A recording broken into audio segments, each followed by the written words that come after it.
Olá Floripa, olá Brasil, olá mundo, eu estou aqui André Patunas e este é o programa Vida Inteligente, trazendo mais uma vez nosso querido amigo e irmão Jorge Antônio Ouro, para falar de um tema sobre uma frase muito célebre, dita por René Descartes, e que ela tem uma interpretação muito legal, e é sobre isso que nós vamos falar hoje. Penso, logo existo. Mas não é bem assim, segundo o Jorge me falou nos bastidores, né? E aí, Jorge, como é que você está? Ultra.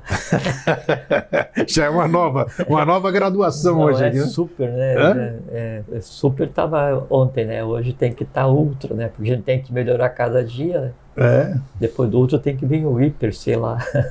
É mesmo, não, isso é bom, isso é importante. Não, tá tudo 100%.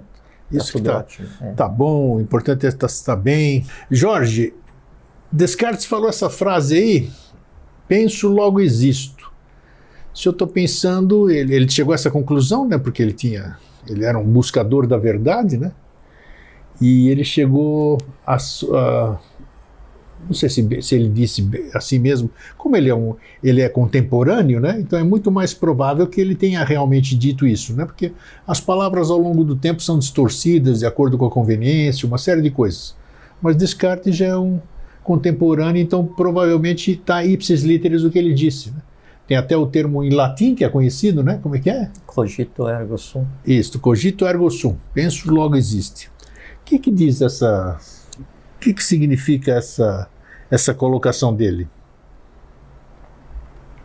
Sobre a ótica dele, né? Uhum.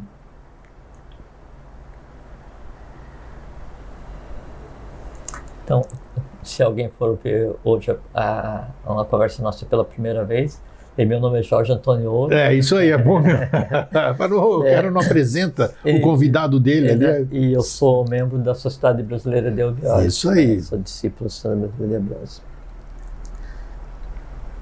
Bom, esse conteúdo no qual se inseriu essa frase, o René Descartes escreveu o discurso do método, ou discurso de método, tem as duas traduções, né? Em 1637. Então, contemporâneo praticamente, isso.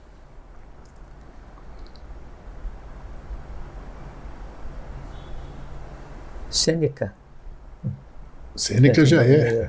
Já era para trás aí. Sim. Uns 2000 anos atrás. Ele falava assim, lembrar não é saber. Né? Pra gente chegar. Sim, vamos lá. E é muito importante a gente compreender o que é lembrar não é saber, porque dá a base para a diferença entre pensar e existir, que é onde a gente quer chegar, as várias formas de pensar, as várias formas de existir, uma porção de coisa a gente pode discutir daí. Sim, claro. Nessa conversa hoje. Vamos fazer isso. Então, pensar não é saber, porque assim, lembrar não é saber, porque lembrar de alguma coisa quer dizer que você tem a capacidade de armazenar, criar uma memória sobre alguma coisa que você ouviu, ou participou, ou que leu, ou que viu, não interessa o que seja, através de qual sentido tenha chegado, né? Ou através da imaginação, ou através do sono, né? Ou da memória, isso você vai armazenar isso. Então, isso é lembrar. Mas saber significa que você pegou aquilo que você teve acesso e aquilo ele se misturou em você e você é o que era e mais aquilo. Então o que você sabe é o que você é, né? E o que você lembra é o que você armazena. É a diferença entre o discurso e a prática. Então, peraí, eu sou o que eu sei? Uhum. É assim o negócio? Nunca ouvi falar isso aí. Vamos lá, legal. Sempre tem a primeira vez. Agora, eu sou o que eu sei. Porque aquilo que você sabe, né, ele teve que se diluir na tua alma, ele se entrelaçou com o que nela existe e faz parte de você, né, nas várias graduações do saber. E o lembrar não, lembrar você armazena, como assim, hoje é verão, né? E você tem guardado um casaco de inverno, né? Está guardado, mas você não usa. Sim. Né? é diferente daquela coisa que faz parte de você, da tua pessoa. Com relação ao pensar e existir, bom, o Descartes, ele era o René Descartes francês, né? Mas ele era conhecido latinamente como Cartesius. Sim, isso. Da onde isso. o sistema cartesiano, Exatamente. né? Ele não escreveu só essa questão do discurso do método, né? Mas ele colocou todas as bases do pensamento dele para frente. Até a época de Descartes, então os chamados escolásticos, que eram os que discutiam a ciência, discutiam a filosofia, eles usavam uma máxima que era Magister Dixit. O mestre diz, que assim, e tomavam como mestre Aristóteles, que daí seria a base da lógica, né? Então, uma vez dito por Aristóteles, não se discute, não se pensa, se aceita. Isso. Quando Descartes, daí então, ele criou o discurso de método, ele quebra essa sequência, né? Ele estabelece um novo padrão de pensamento baseado na dúvida e na contestação, né? E aí onde os processos não são mais só apresentados, né, como a questão e o resultado, o que acontece, as experimentações durante a busca da solução fazem parte do compartilhamento para permitir que todo mundo discuta. E então essa foi a novidade que ele trouxe, né? Mas Descartes, na minha maneira de ver, ele é muito mal interpretado, porque bom, aí ele escreveu assim, sobre matemática, física, álgebra, porção de coisa, né? Não foi só a questão da filosofia. E se criou o chamado sistema cartesiano, que é aquele sistema que daí, ao invés de ser compreendido e expandido, como todo bom filósofo desejaria, o sistema dele foi engessado. Então hoje daí tem, assim, e até quando alguém limita a sua maneira de pensar, diz assim, não, você é cartesiano. Cartesiano, exatamente. Isso é uma ofensa ao que seria Descartes, né? Renato Cartesius, né? Seria uma ofensa porque a maneira como ele via as coisas era completamente diferente. E assim, era um homem fora do tempo, né? Ele era um bom ser humano, né? Sim. Inclusive escreveu sobre a questão da alma, né? Ele localizou a pineal na alma. Lógico, não está correto, mas para a época e dado o estado e o estágio em que ele estava e o que competia ele como trabalho, então foi um grande avanço. E aí tudo isso é distorcido, né? Hoje não é compreendido. E o âmago desse processo talvez esteja no cogito ergo sum, penso, logo existo, né? Pensar vem do verbo latino pendere, que é colocar e pesar. Então, pensar é só atividade de manas, que é a mente concreta, né?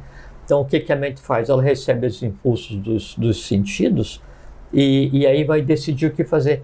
E uma das bases do pensamento de Descartes era que nenhuma verdade pode ser descoberta através dos sentidos. Tudo que os sentidos te entreguem só vai levar a uma falsa verdade, porque ele considerava três tipos de ideia. A ideia que era inata, né? A ideia que você adquire, que chamava de adventícia, né?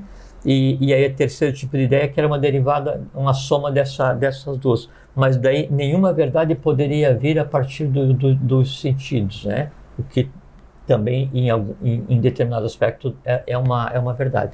Mas então, pensar é uma atividade de manas, que é a mente concreta, né? Mane utesio fares, pesado, medido e contado, como o festim de Baltazar, né? E o existir, existere, é estar visível. Só que a tradução correta, né, da expressão cunhada por Descartes era penso, portanto sou, e penso, logo sou, e não penso, logo existo. Então não foi porque há uma diferença assim, gritante, profunda entre ser e existir. Sem dúvida. Né? Porque sem dúvida. Existe o indivíduo, quando a existência termina, ainda o ser continua sendo. Então o ser pré-existe, existe e pós-existe a própria existência. Então penso, logo sou. E mesmo assim, para que isso seja tomado como verdade, nós temos que ver quando o indivíduo, né, o agente do pensamento está dizendo penso, logo eu sou, ou penso, logo existo, quem é que está falando? Né?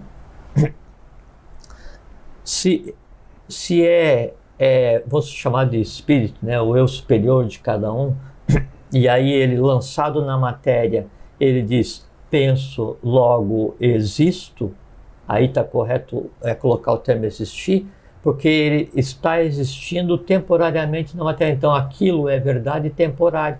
Por quê? Porque ele está com a atividade de pensar. E por que o pensar implica em estar imerso na matéria? Por quê? Porque pensar é uma atividade inerente à mente concreta. Né? À mente abstrata, o que acontece na mente abstrata não se pode chamar de pensamento, tem que chamar de intuição. Intuição não é pensamento. Sim, já né? Falamos sobre isso, é interessante. Exatamente. Isso. O que existe em Budi também é uma forma de intuição, né? Mas aí uma intuição já ligada ao que seria a consciência universal, que é o amor universal. Não se aplica o conceito de pensamento. Então, quando eu digo penso, eu estou falando de manas, mais densamente concreta. E aí, se então é o eu superior que está falando penso, logo existo, né? É uma verdade porque significa que ele está consciente que está imerso na matéria. E para que daí ele tenha consciência, isso é uma coisa intrigante e interessante, para que o eu superior tenha consciência que ele está imerso na matéria a ponto de a mente pensar sobre esse aspecto, significa que daí a mente concreta dele já se misturou com a mente abstrata e ele é um iniciado. Então, o mais próximo possível para que o penso, logo existo, seja verdade, é quando mente concreta e mente abstrata se tornaram uma só. Nós já falamos aqui em ocasiões diferentes, já falamos sobre intuição, fizemos um programa inteiro sobre intuição, uma série de coisas.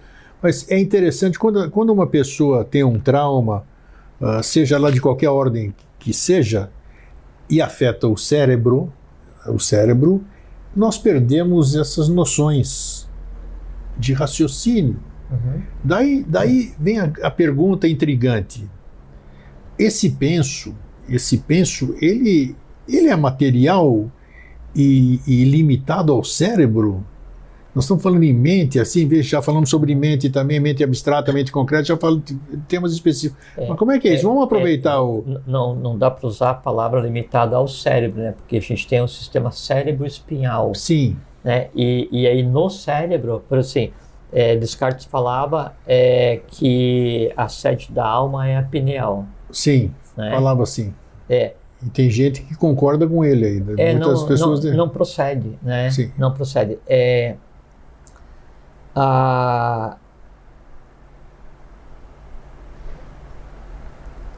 Dentro do cérebro, a gente tem duas âncoras, né? O que a gente considera como espírito, como eu superior, eles estão assentados na pineal e na pituitária, hipófise e epífise, né? E o que a gente considera como alma, eles estão assentados no tálamo e no hipotálamo. Então veja que daí as quatro estruturas que dão sustentação material, ou que são âncoras do espírito e da alma, estão no cérebro. E aí só tem sentido com o sistema cérebro-espinhal. Mas o que são? São energias, não sei o termo apropriado, que ele usa essa função do cérebro, essa localização do cérebro para se manifestar? Não. Então como é que é isso? Então por que quando há um dano num desses condutores, então vamos dizer, bateu a cabeça do lado direito e aquilo lá estava ligado em alguma dessas aqui, então aí para de ter esse contato. Como é que é isso? É que é como assim, o sistema cérebro-espinhal, ele é uma interface entre o visível e o invisível, dá para a gente dizer assim. Né? Se você tem um dano nessa interface, né, aí por assim, você tem um equipamento e estragou a tomada. Isso, tá. O equipamento está perfeito, a energia elétrica está perfeita na tomada, só que você não tem conexão. A conexão é o cérebro. Entende? Então, não é que no cérebro está a alma, não é que no cérebro está o espírito.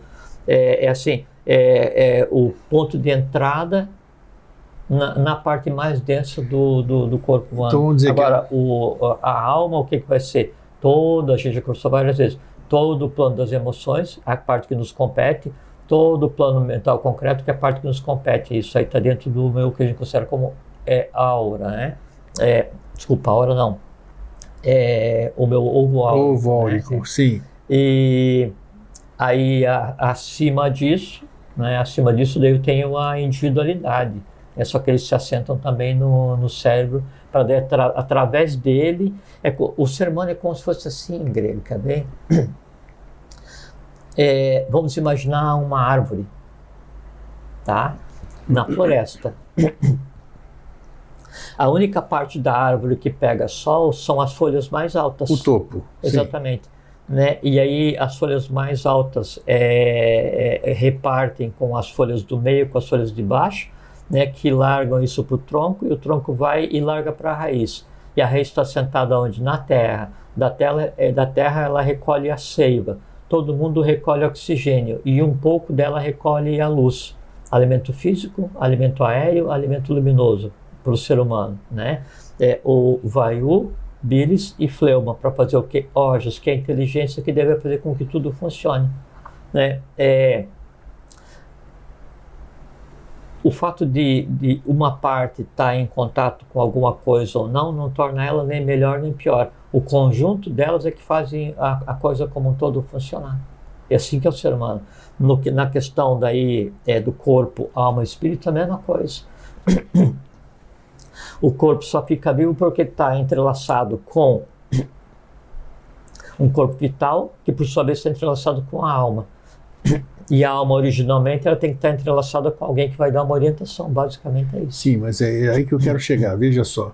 Então, o pensamento, por exemplo, o pensamento e a existência, elas necessitam, neste plano que nós estamos aqui, elas necessitam do físico, do condutor, como você falou, para poder se manifestar. Porque se não tem corpo, não tem pensamento. Se não tem mente, se não tem cérebro, não tem pensamento. Ou então tem pensamento, mas ele não pode se manifestar porque tem algum problema. É mais ou menos isso? Não, é que o pensamento não é uma coisa. O pensamento é o conjunto de coisas que acontecem em manas. Conhecimento, falso conhecimento, imaginação, sono com sonho, né? E memória. São as 5 funções da mente. O conjunto desse processo em atividade é que contribui para que aquilo que a gente chama pensamento aconteça.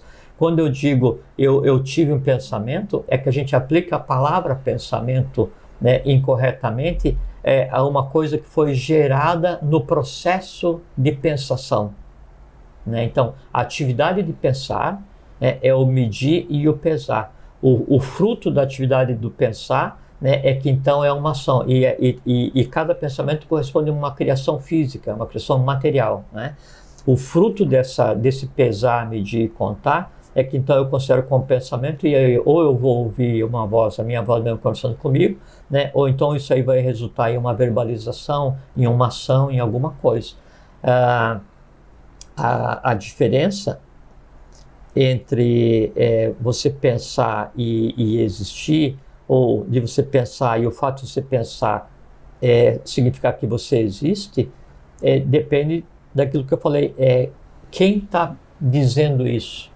Não é quem está pensando, porque pensar é o conjunto, né? Agora, no momento evolucional que a gente está,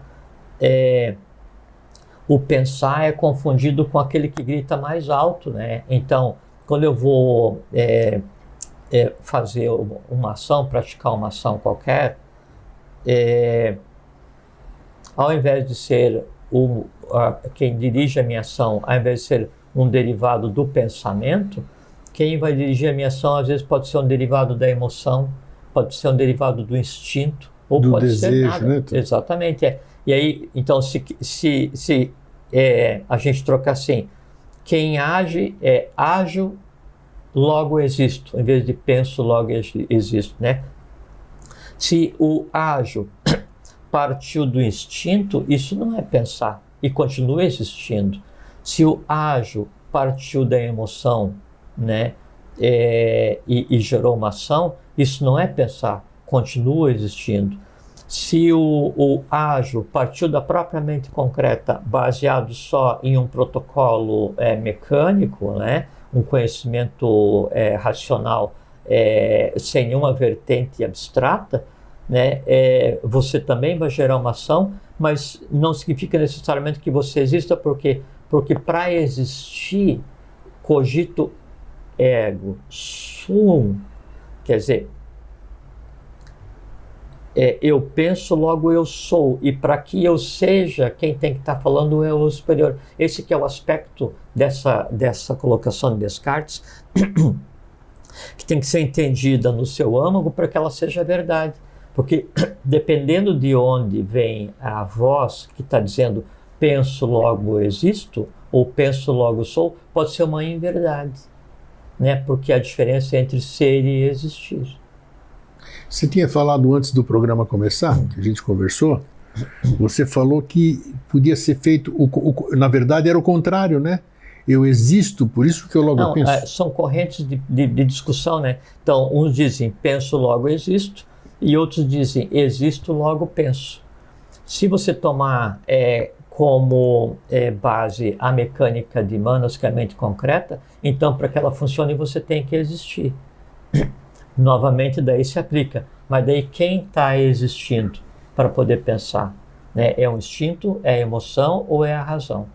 Né? Então as duas vertentes elas existem, o que transforma em verdade ou não é a abordagem que você vai dar, a profundidade com que você vai entender aquilo que estava talvez na mente de Descartes. Mas para chegar nessas respostas ou no caminho das respostas, você acabou de falar aí há pouco da voz interior, né? Uhum. E essa voz interior, todo mundo sabe, quem está nos assistindo, que ela é verdadeira.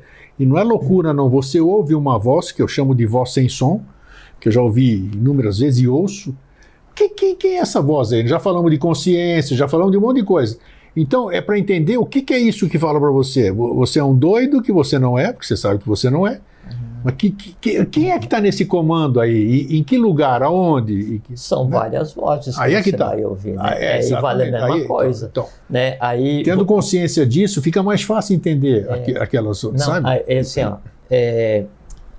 você está em determinado local, né? E aí você viu uma carteira caída no chão, e em você a ética e o caráter não estão bem delineados ainda, né? Em você, na pessoa, né? Daí a pessoa pega e ela diz assim, puxa, achado não é roubado, vou ficar. Isso. Né? Então isso, uma voz, veio um pensamento, veio uma voz, e daí cria uma argumentação para que o ato se consolide. Daí vem outra e fala assim, mas isso é de alguém, não é certo ficar, né? Aí qual foi a voz que disse isso é de alguém, não é certo ficar? Não foi a mesma que disse fique. Claro que não. Não é? Claro que não. Então, em cada um de nós, várias vozes gritam o tempo inteiro. Cada instinto, cada desejo, cada razão. Tá, que vozes são essas? Vamos lá, vamos aproveitar. O que você engendre da vida também tem voz. Né? Por assim, se você usa uma capacidade, a mente ela tem 5 funções básicas, né? Uma das funções básicas é a imaginação. Se você sai na rua, né, e você usa essa imaginação para erotização, então você sai vendo só fêmeas, né, ou então a mulher sai vendo só machos, né, então erotiza todo o pensamento, toda a visualização, ou através da mídia ou da diversão. Então isso que você está criando, né, no dia a dia, e que talvez assim, o grande impedimento para o avanço em termos de evolução, uma vez criado, ele vai ter voz, vai ter poder e vai te dirigir para. Assim, eu vou ficar com a carteira. Aí a outra fala, não, vamos devolver para alguém. Aí vem uma terceira e fala assim, não, então antes de devolver, vamos abrir para ver que documento que tem. Mas na verdade ela quer abrir para ver quanto de dinheiro tinha. Aí abre, tem muito dinheiro. Daí a primeira fala assim, nossa, a gente tem que... a primeira fala assim, nossa, vou ficar porque eu achei o dinheiro. A segunda vai falar assim, não, como tem bastante, pode fazer falta para a pessoa que perdeu, não é? E aí a terceira voz olha o dinheiro e fala assim, puxa, mas com essa voz, com esse dinheiro, né, eu posso ir e me alimentar. O que é me alimentar? Eu vou pegar aquele dinheiro e vou vou atrás do que eu alimentar desejo. os meus... Não, ele, enquanto desejo, os vai meus ter elementais, né?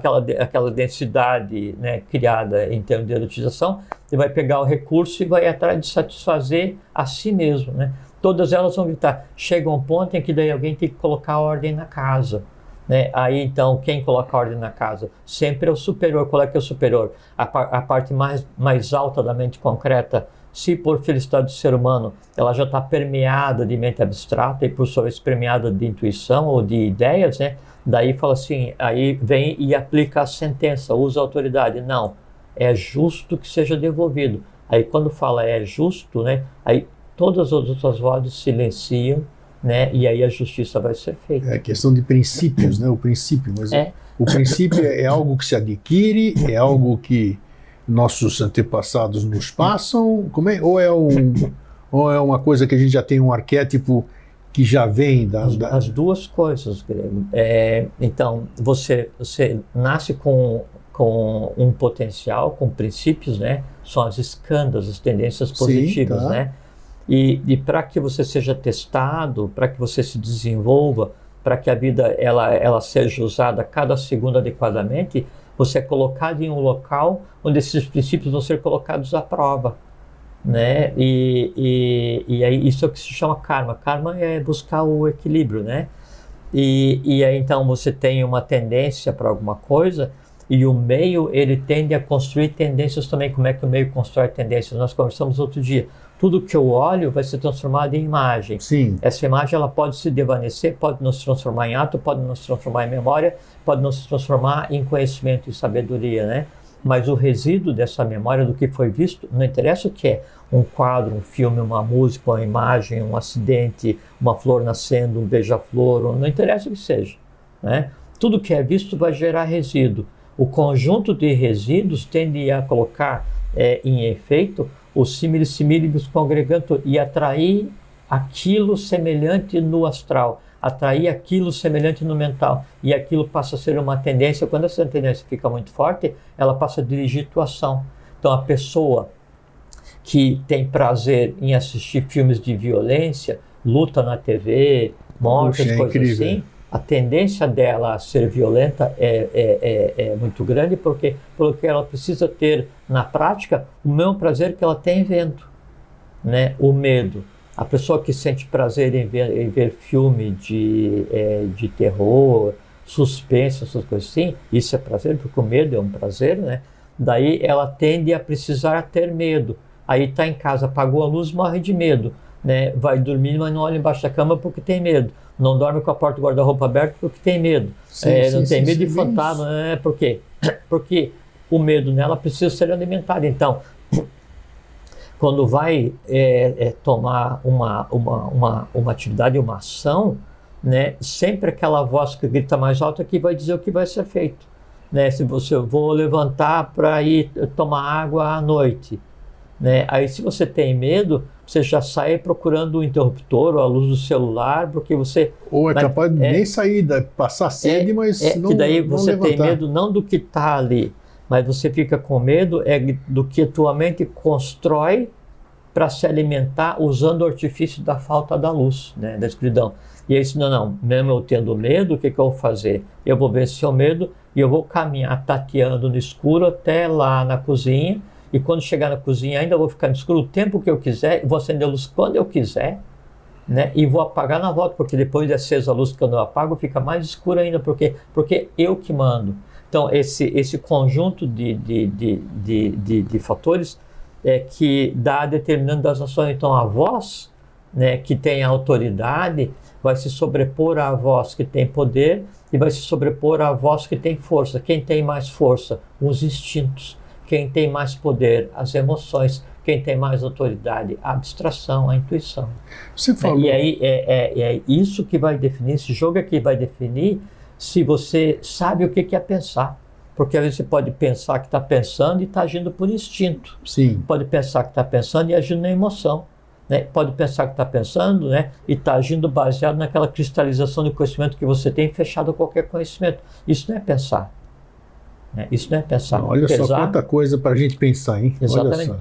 O próprio questionamento sobre pensar em si é pensar, porque quando você começa a questionar a própria mente, esse é o âmago do pensamento.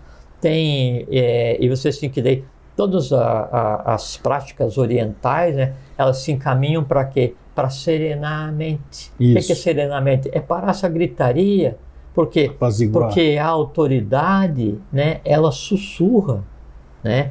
O poder, ele fala alto e gesticula, né?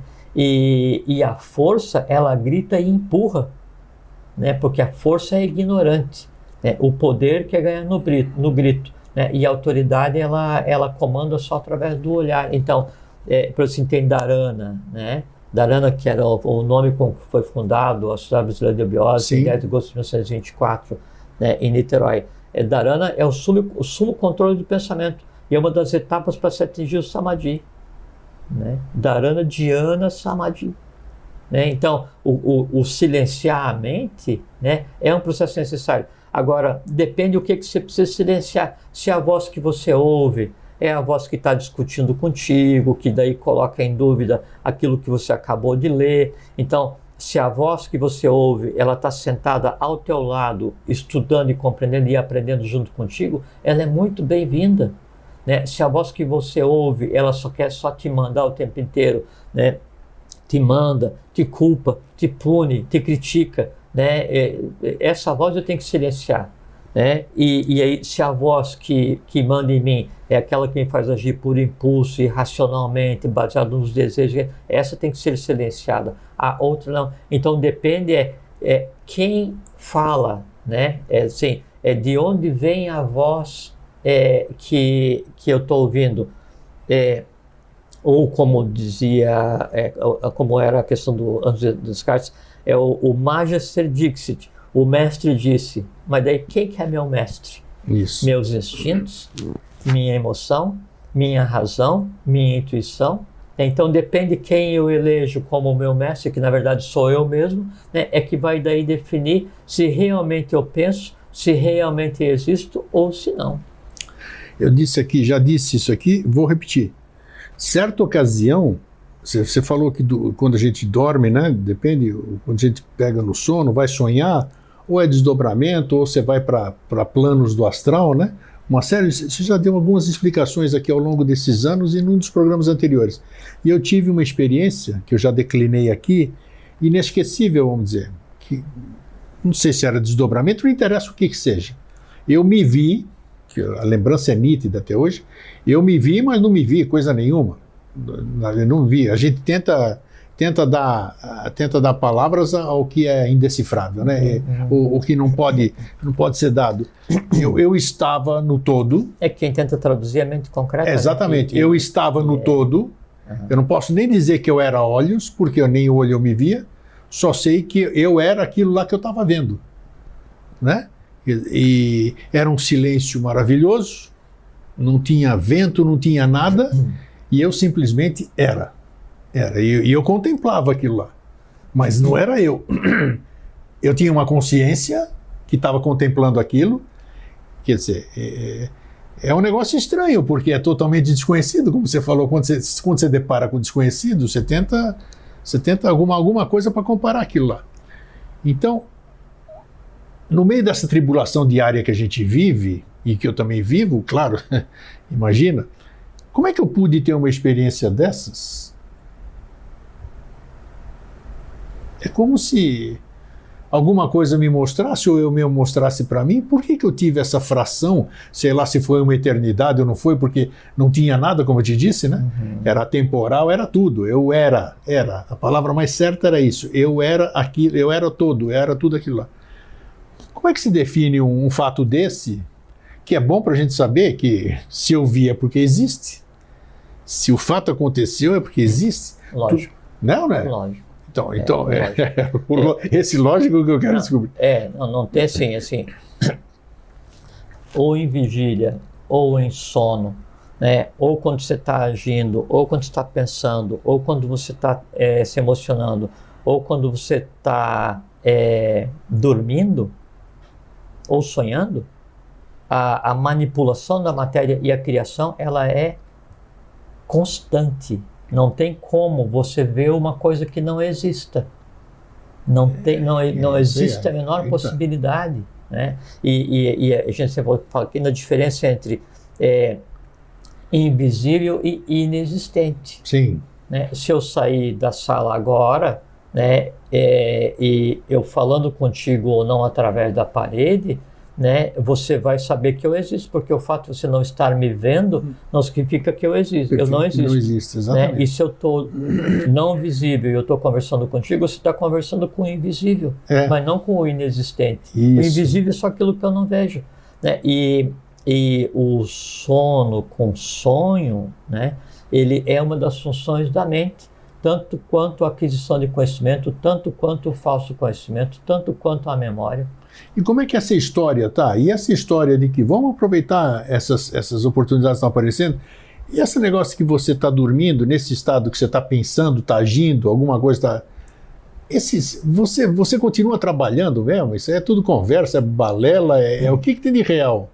Você Imagina assim, Gregor, quando você fala em sonho, né, a gente pode falar... a palavra que a gente usa, né, que a gente não entende, você, né? Sim, de maneira geral, né? Sim, assim, quando as pessoas falam em sonho, as pessoas, né, exato.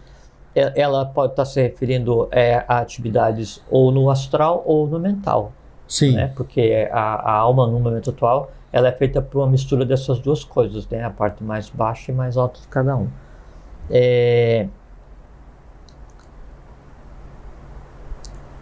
Quando eu estou em um estado de não vigília, né, então significa que daí os 5 sentidos, eles não estão sendo influenciados taticamente, quer dizer, não estão recebendo impulso nenhum externo, né, e eu não recebo nenhuma informação do mundo da matéria mais densa onde meu corpo está existindo. Ok, isso. Mas tirando daí o corpo físico que está dormindo, né, e os sentidos desativados, todo o resto está funcionando permanentemente. Tá, mas esse resto tem o quê? Não, aí o resto é o Ele vital. É um símile? O resto é o vital, é a alma e é o espírito. Então não tem dissociação. Tá. Né? Aí a atividade ela está ocorrendo da mesma maneira. Daí assim, o que eu vou continuar fazendo em meu estado de sonho? Vou continuar fazendo aquilo que eu sei. Aonde eu vou no meu estado de sonho? Eu vou naquilo que eu construo. Quer ver um exemplo? Quando a gente fala astral, não é assim, aquela bolinha em volta do ser humano, não. O astral é um plano cósmico. Tá. Se é um plano cósmico, existe desde o Sol até consciências, né? Você imagina etapas anteriores da evolução, o corpo mais denso, né, dos seres era o que a gente considera como astral agora. Ou antes, o corpo mais denso dos seres é o que a gente considera como massa mental agora. Essas consciências, essas existências, essas rotinas, esses mundos continuam existindo e em atividade. O que acontece é que daí são ambientes estanques, separados, baseados no estado de consciência de cada um. Né? Então daí no astral tem o mundo que cada um cria, tem o mundo que cada um cria por similitude, e tem aqueles mundos que existem, mas que são inacessíveis a nós por conta, não por estarmos vivos, mas são inacessíveis pelo estado de consciência atual de cada um. Então quando você vai entrar em um estado de sonho, quer dizer, sonhar você sonha todas as noites, porque você tem atividade. Sim. Né? Se diz que quando você não sonha, naquelas raras vezes que você não sonha, é porque a alma está dormindo nos nadis. Aí. Então, em vez da alma se projetar, ela foi ter um descanso pleno e dorme nos nadis, dorme no sistema nervoso, no sistema circulatório. Que é isso? Alma daí, vagabunda. E quando ela vai para o sonho, então daí acontece o não vigília, né? Aí a alma ela dá uma recuada, né? E aí cria uma espécie de, não é um vácuo, mas uma diferenciação de densidade, e essa diferenciação de densidade sobre o corpo físico vai ser preenchida com o local onde você está. Então por isso a atenção de onde dormir, ou como dormir, a direção de dormir, porque a matéria do entorno ela vai ocupar a parte do teu corpo, né? e de uma maneira que você não consegue se proteger contra ela. E aí você vai seguir em atividade no teu mundo. Qual mundo? O mundo onde você está. Mas eu penso nesse mundo? Exatamente o que eu ia dizer agora. No dormir e depois da morte, o penso logo existo, ele continua em prática. E é uma coisa muito interessante porque, então, quanto menos consciência você tem do que são esses mundos, ou quanto menos conhecimento você tem do que é a morte, do processo, do que vem seguido, como é que acontece cada planta, essa coisa toda, né? Daí o penso logo existo, ele funciona como um impedimento, um empecilho, né? Porque pelo fato de daí você então estar remoendo conhecimento e remoendo emoções e tentando replicar a rotina, né? Aí você não se dá conta que na verdade o teu conceito de existir já não é mais físico. Você ainda pensa, mas você já não existe mais em corpo físico. Quando você se dá conta que daí as coisas que você vê já não estão bem delineadas, que as sensações já não tem mais de onde alimentar, né? E que a realidade é distinta, que você não precisa abrir a porta para passar, não precisa construir uma casa, um tijolo cada vez. Para aqueles que ainda vão tentar replicar sua rotina, né? Quando você daí chega nessa percepção, aí então é colocado em xeque o penso logo existo, porque vê que nesse caso o pensar é um resíduo, né, do que antes vinha dos sentidos que agora não alimentam mais. Então, inclusive a compreensão do penso logo existo, quer dizer, penso logo existo ou penso logo sou, né, é uma grande chave para você compreender o que acontece na sequência de vida de cada um, caso algum de nós venha a perder o corpo físico naquele processo que se chama morte. Deve ser complicado, vamos dizer, você perceber, vamos lá, você claro perceber do lado de lá que você existe de alguma forma, porque a única forma que a gente entende hoje, a grande maioria, a quase totalidade, é isso aqui que nós estamos vendo aqui. Mas aí, Grego... Né? Agora, eu chego do lado de lá, que não é lá de lá, vocês já falaram aqui, um monte de coisa, isso não interessa, do outro lado. Chego lá e vejo que a coisa continua assim e não tem mais instrumento. Mas é que está a questão do conhecimento, né? Que a vida depois ela vai existir de qualquer maneira, né? O pensar, ele vai continuar existindo de qualquer maneira, por quê? Porque o pensar é uma atividade da mente. O que acontece é que a mente ela não tem mais impulso externo, ela tem que se haver com o que já foi pensado e vai ter que trabalhar com isso. Na medida em que você tenha consciência do que acontece nesse mundo novo que você está, você se assenhora desse mundo, né? E a tua rotina ela passa a ser assim, extremamente pacífica. A diferença entre você viver no que você conceitou como céu ou conceitou como inferno após perder o corpo físico é só o tamanho da tua ignorância hoje, ou da minha, ou da nossa. Assim, o quanto eu ignoro, o quanto eu desconheço, esse que é a zona limítrofe entre o meu céu e o meu inferno na sequência da vida, mais nada. E aí o questionar e o compreender esse penso logo sou, penso logo existo, ele tem que existir agora e vai existir depois com certeza. Tudo bem. Chega um ponto em que daí, assim, quanto mais perto você ficou, né, do mundo físico nesse processo de transição, mais influência tem o penso logo existo, porque no caso, para esse que ficou muito perto, o existir significa satisfazer desejo. E o pensar significa exteriorizar desejo, né? Aí então sim, a coisa fica mais complicada, por quê? Porque o desejo não pode ser atendido, ele não pode ser alimentado, né? E aí vai causar uma situação de revolta, né? E aí assim, é um conglomerado de seres gritando aquelas vozes todas de quando você estava vivo, só que agora sem conseguir alimentar ninguém e sem a voz de comando para que a coisa... Muito bem, aqui a gente fala que a gente vive no... Fala-se, né? Que a gente vive no mundo de Maia, o mundo da ilusão. Só que esse mundo da ilusão que nós vivemos, eu toco, pego você é frio, você é quente, isso aqui e tal, existe um lugar para eu mexer aqui. Mesmo sendo Maia, tudo é Maia, mas eu mexo, toco, respiro. Mas você sabe que é Maia, porque assim, se você pegar a matéria da madeira, a quase totalidade da matéria é espaço vazio, porque você pega um átomo, né? No átomo, quanto espaço vazio e quanto é matéria. E ainda a matéria, é o nêutron, o próton, Sim. o elétron. E aí o elétron em si, o que ele é? Eletricidade. O próton em si, o que ele é? Espaço. Né? O nêutron em si, o que é? Espaço. Então, o conceito de matéria é só a perceptibilidade que você Isso, tem, tá. né, desse limite. Então, o contato do tato, responsável pelo tato, né, com esse conglomerado temporário de matéria que eu designo como madeira, é que vai me transmitir a impressão. Daí isso vem para Manas, né, e eu de olho fechado eu digo assim, olha, não é metal porque não é muito gelado, não é plástico, deve ser madeira. Eu estou vendo sem ver. Tá. É isso que é Manas. Tudo bem, Né? E veja que daí eu estou pensando e eu digo assim, eu existo, mas daí assim, eu existo porque eu estou no mundo da matéria, né? Mas aí eu existo ou eu sou? Aí passei para o lado de lá. É uma questão filosófica profunda e interessantíssima de se pensar Então, a aí respeito. passa-se do lado de lá, vamos chamar assim, vai, que todo mundo fala isso. É aqui, né? Passa do lado de lá, aí existe Maia do lado de lá? Também vai depender da ignorância de cada um. É mesmo?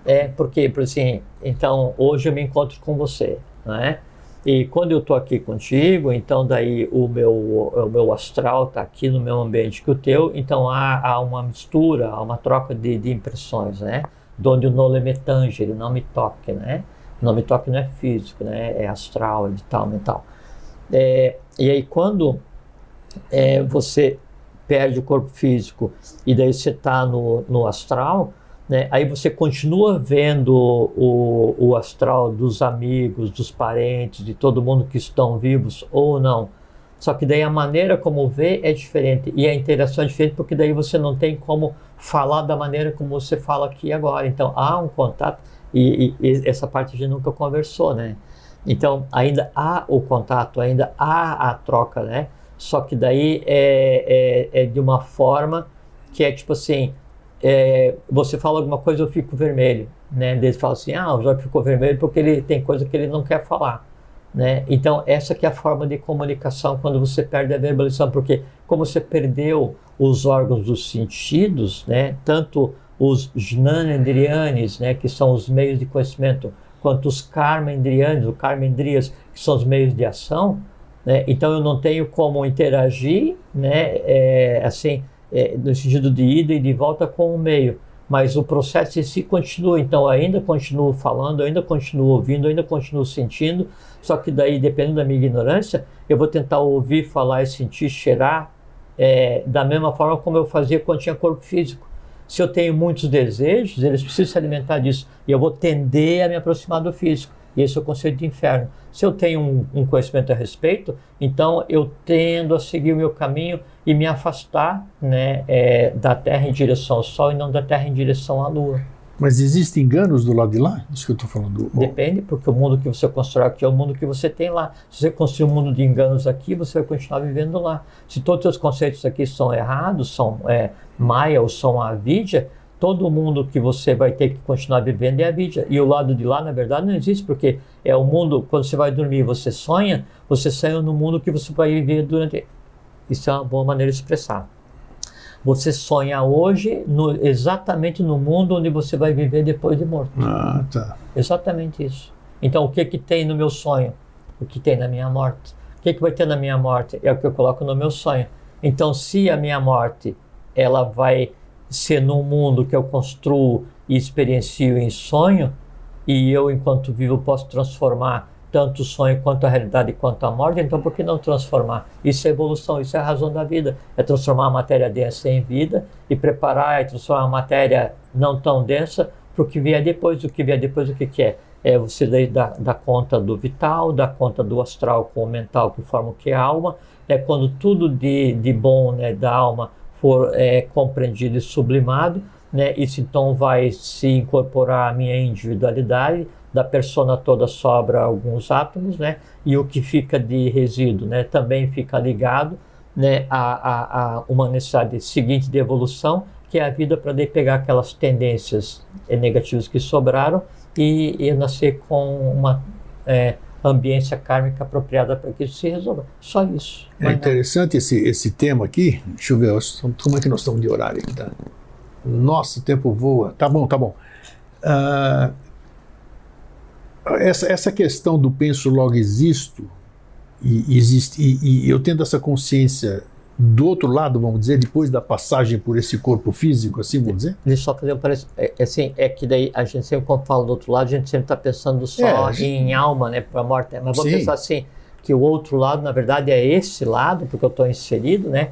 E daí engloba não só o astral, mas o mental, né, a mente abstrato, o búdico, o átmico, né? O outro lado é o cosmos inteiro, né? Sim. E o lado, esse a gente pode dizer assim, o lado agora do corpo físico é o universo onde eu vivo, né? E estou inserido nele, com as limitações da matéria, limitações do meu próprio universo, do meu próprio sistema planetário, do meu próprio planeta, né? Do meu próprio corpo físico.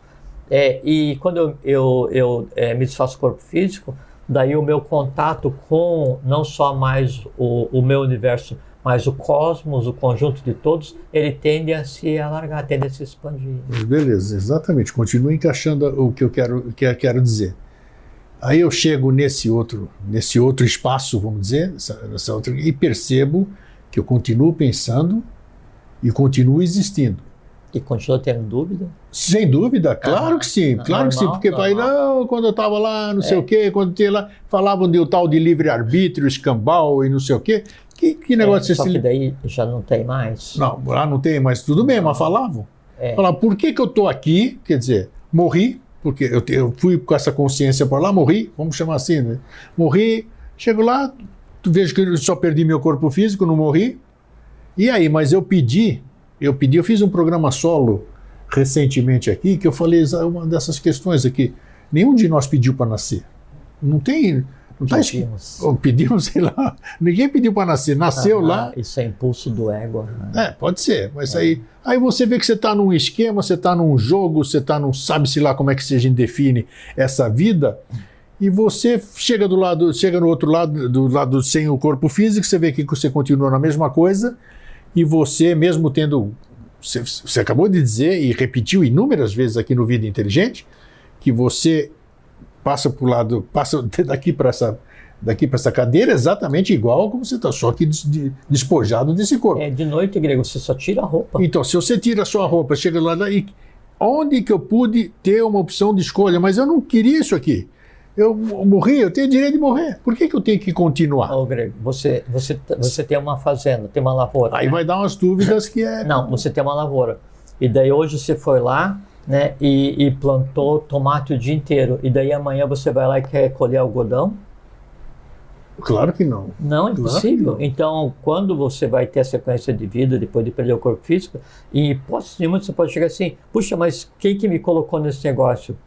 Você? No teu dia a dia, você mesmo construiu esse negócio. Sabe, está parecendo a história do pecado, que não existe pecado, não existe coisa nenhuma. Não, mas não existe pecado. Agora, quer dizer... Mas é que a morte, olha só, a morte, ela não vai punir ninguém, não vai...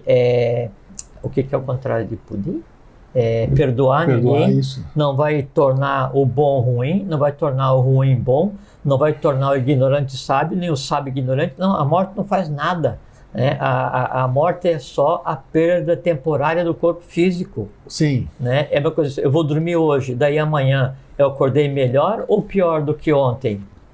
Eu acordei como ontem, né, adicionado às minhas experiências de uma noite de sono ou sonho. A morte é isso. Então, eu vou acordar novamente fisicamente um dia com as experiências de uma noite de morte. Mais nada. Então, tudo que vai acontecer na sequência para cada um, né, depende exatamente do que pensou, do que sentiu, do que fez, do que falou, do que desejou, do que trabalhou no seu dia a dia, segundo a segundo, menos aqueles minutos, aqueles segundos, né, onde só você sabe o que você pensou. Tudo isso é a construção do teu mundo. Isso é pensar. Por isso que eu falei antes que pensar, sentir, agir, falar qualquer coisa que você faça, você transforma a matéria. Né? Qual é a matéria que você está transformando? É o mundo que você está construindo, que é aquele mundo que te compete. Você está construindo a você mesmo, construindo sua alma a cada segundo de vida. E onde é que você vai viver depois? Nela, com ela, em ela, para resolver ela. Nós falamos num dos programas anteriores, você lembra, nós falamos de justiça, né? De justiça, vocês devem lembrar aí que, né? Mas eu acho que é um negócio injusto mesmo. Eu acho que... Não, antes de você... Então tem uma pergunta para você. Você Faça. é injusto com você mesmo? Às vezes eu acho que eu sou, às vezes eu sou. Então o mundo que você está construindo às vezes é injusto para contigo. Sem dúvida. Por sem quê? dúvida. Porque o como eu ajo, né, é como é o mundo onde eu vivo. Entende? Aí não é que então o cosmos é injusto, a vida é injusta, o pós-vida é injusto, não. Ele é exatamente o que a gente está construindo agora, porque não existe outro lugar. Sim, a única questão, assim, só para a gente não ir além disso aqui, só para ficar claro. Não voltar no assunto, né? Isso. É o seguinte, acho que a pessoa, quando está no limiar de se desfazer desse corpo aqui, ele deveria ter o direito de... Ô, meu amigo, eu não quero continuar essa brincadeira aí. Não quero. Ué, é um direito que eu tenho, pô. Você foi na loja, comprou um carro, né? E comprou financiado, e daí usou até o carro não aguentar mais, né? Aí, mas no eu último paguei dia, por ele, pô. Não, você está pagando ainda. Pagamos aí nada. No último dia você chega lá e devolve e fala assim, olha, eu não gostei da brincadeira, então eu não quero mais. Não é assim. Aí fala assim, não, mas o senhor comprou, né? Agora o senhor tem que pagar imposto, emplacar, não sei o quê, você é responsável. Emprestou para alguém. Esse negócio é complexo mesmo. Não é assim, não. Não, é bem assim, não tem. Esse entrelaçamento, né, na questão da decisão de o que é pensar, né, como é que o pensar acontece, o que é ser, o que é existir, como é que daí então pineal e pituitária vão interagir, como é que tálamo e hipotálamo vão interagir, como é que a gente vai controlar o sistema vago, né, para daí se assenhorar de todas as inteligências que existem, as coisas assim. Isso é que daí constrói o mundo, né, visível e o mundo invisível, e permite que a gente compreenda essa diferença entre ser e existir, para daí a gente definir quem na verdade pensa em mim, né? Porque veja que assim, eu digo assim, eu tenho visão, eu ouço, eu isso, mas eu não digo assim, eu visão, eu audição, eu gustação, eu tato, eu paladar, eu memória. Eu digo a minha memória, a minha visão, a minha gustação. Então pertence a alguém. A quem pertence essas coisas todas? A persona. E a persona está ligada ao quem? À individualidade. O entrelaçamento dessa coisa toda, ele está sob nossa autoridade. Nós temos autonomia total. Então você pega as partes infernais, né? Parte mais densa, então, pé, joelho, coxa, né? É o mineral, vegetal, animal. Então, isso começa aqui no chakra básico. Ele está ligado ao quê? Está ligado à próstata ou os ovários nas senhoras, né? Aí você pega o esplênico, está ligado ao pâncreas, né? Aí você vai para o umbilical, está ligado aos suprarrenais. Aí você vai para o coração, né, mente concreta, ligado ao timo, né, aí você vai para a mente abstrata, tireoide para tireoide, né, aí você vai para a alma, né, pineal pituitária, timo. Então, e você tem então todos os poderes, toda a capacidade de manusear toda a matéria em todos os 7 planos do universo, encapsulada em um sistema elétrico, que é o corpo físico, submetido à tua autoridade. E daí você faz alguma coisa e diz que a responsabilidade não é tua e por isso o mundo depois ele não é justo. Não, porque cada átomo desse processo inteiro em você só se move por tua autoridade, ou por teu poder, ou por tua força. A diferença é quem manda, quem grita, quem fala mais alto, ou quem é que fala, penso logo existo, ou ajo logo existo. Chega um ponto em que daí você se assenhorou de tal forma e compreendeu de tal maneira o penso logo sou, penso portanto sou, que daí você pode proferir a sentença final do iniciado, que é vejo, logo é verdade. Tá, eu vou encerrar então fazendo uma pergunta para você e para você que está nos assistindo aqui.